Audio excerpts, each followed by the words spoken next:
Assalamualaikum warahmatullahi wabarakatuh. Salam Pramuka. Selamat siang adik-adik. Hari ini berjumpa lagi dengan Kak Elisa. Kita akan belajar materi kepramukaan yaitu TKK dan SKK. Apa itu TKK dan SKK?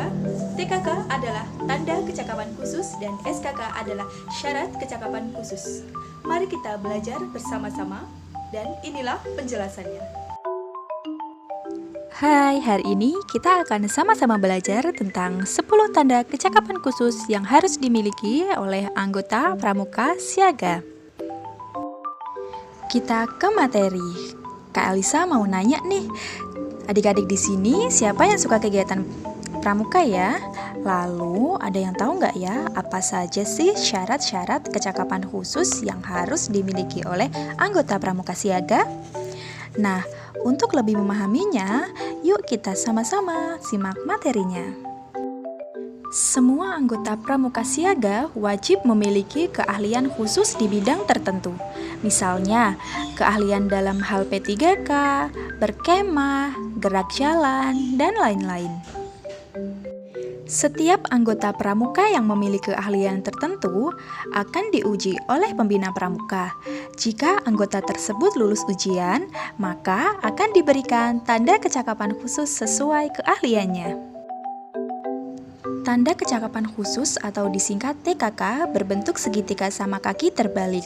TKK biasanya dipasang di lengan baju bagian kanan berbentuk setengah lingkaran di sekelilingi dengan tanda kuarda dengan puncak menghadap bawah sebanyak 5 buah.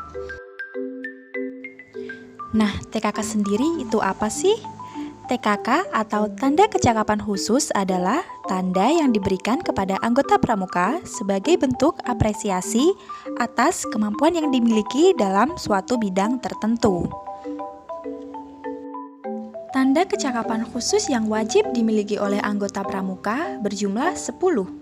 Untuk mendapatkan 10 TKK tersebut, anggota pramuka harus memenuhi syarat kecakapan khusus atau SKK dalam setiap bidang yang diminati dan harus lulus ujian oleh pembina pramuka.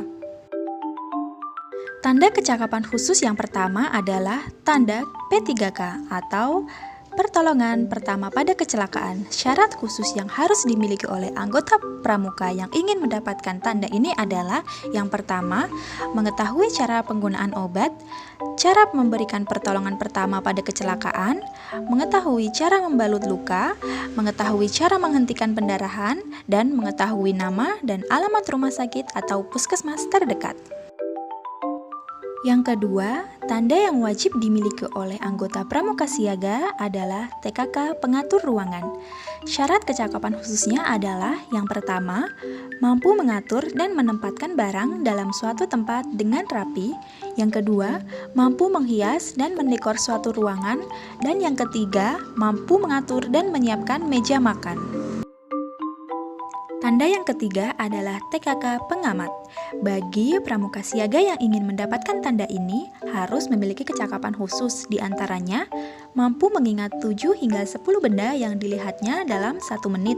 Yang kedua, mampu mengikuti jejak sejauh 1 km dengan menggunakan tanda jejak sederhana. Yang ketiga, mengetahui dan mencatat kebiasaan hidup satu jenis binatang di sekitarnya dan mengetahui buah-buahan dan sayuran yang tumbuh di sekitarnya. Tanda yang keempat adalah TKK juru masak.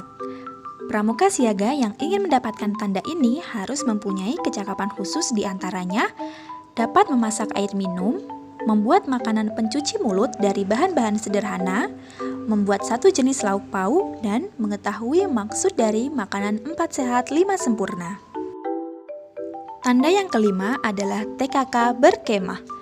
Anggota pramuka siaga yang ingin mendapatkan tanda ini harus mempunyai kecakapan khusus, diantaranya yang pertama, minimal mengikuti 3 kali persami atau perkemahan 1 hari. Yang kedua, dapat mengatur barang-barang di dalam tenda. Dan yang ketiga adalah menjaga kebersihan perkemahan barungnya. Tanda yang keenam adalah TKK penabung. Syarat kecakapan khususnya yang harus dimiliki oleh pramuka siaga agar mendapatkan tanda ini adalah yang pertama, memiliki buku tabungan pelajar. Yang kedua, menabung secara teratur minimal selama 6 bulan.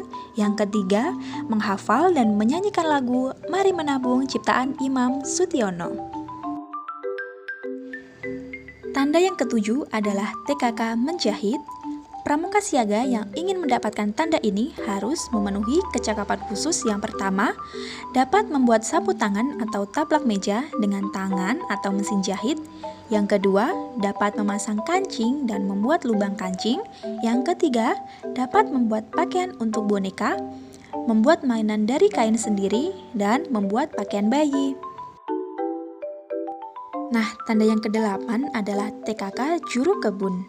Syarat kecakapan khusus yang harus dimiliki oleh pramuka siaga agar mendapatkan tanda ini adalah: yang pertama, mengetahui minimal 2 jenis buah-buahan dan 2 jenis sayuran. Yang kedua, dapat menggunakan pupuk kompos. Dan yang ketiga, telah memelihara 1 jenis tanaman minimal selama 3 bulan. Tanda yang kesembilan adalah TKK pengamanan kampung atau desa.